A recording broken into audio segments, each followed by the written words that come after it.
Hey everyone, welcome to another episode of WP the Podcast. I'm Tim Streifler. My co-host David Blackman will be back with us in a few days. As I mentioned, the last couple of days he is traveling. He's a digital nomad, so he has his Airstream and he's going around to different places. And so today's a travel day. It's the day that we needed to record more episodes, and so he wasn't able to make it. So he'll be back with us in a couple days. Today, we're going to be talking about, should I use an appointment scheduling tool for prospective web design clients?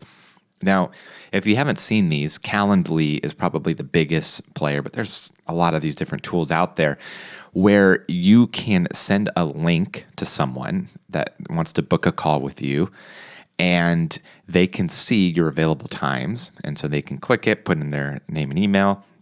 It books it on your calendar. It sends them a calendar invite, and it integrates with like Zoom, for example, or whatever conferencing other tools you want to use.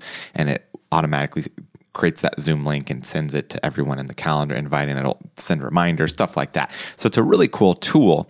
And so we've gotten questions before. People say, hey, should I use this for my web design business? Like, does this make sense? Now, I'm not against it, but a couple things. I think, because I've been on the other end of this, where you say, hey, can we schedule a call?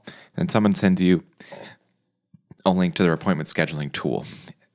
It kind of feels a little bit pretentious, like that you have to go through their scheduling tool to book a call, and it kind of puts it on. So when you're on the other end of that, puts it on your shoulders to figure out a time, and it's like they're too busy to be bothered with trying to figure out a time, so they're sending you the scheduling link, and so it could come off a little bit impersonal, in my opinion, and so Again, this is just my opinion. You can do whatever you want, but I typically recommend doing it the old-fashioned way. You can use your scheduling tool yourself to then say, hey, here's my available times, and then send it to people, based off of what the scheduling tool shows you, and then you book it yourself. But to me, that's a way more hands-on, personal feel, good customer service type of thing to just say, hey, here's when I'm available, what works for you, rather than going through this appointment scheduling tool that feels very robotic.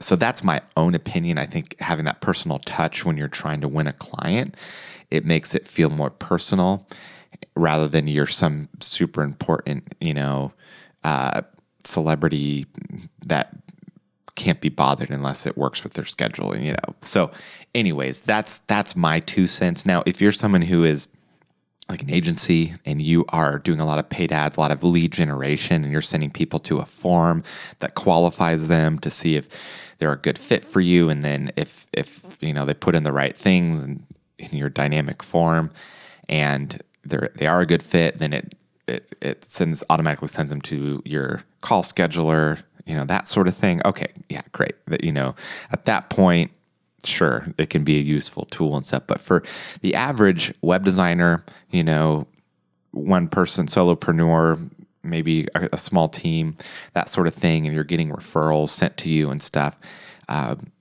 just doing it the old-fashioned way, I think, is a more personal touch, in my opinion. So anyways, not to knock anyone who uses it. If you use it and you like it and you found it to be helpful, and your clients find it helpful and they don't get turned off by it or anything, reach out, let us know. We'd be happy to do an update to this episode.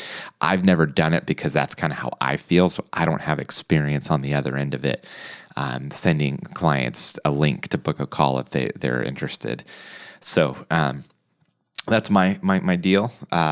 Would love to know what you think, if you use it or haven't used it, or if you have an opinion on this at all.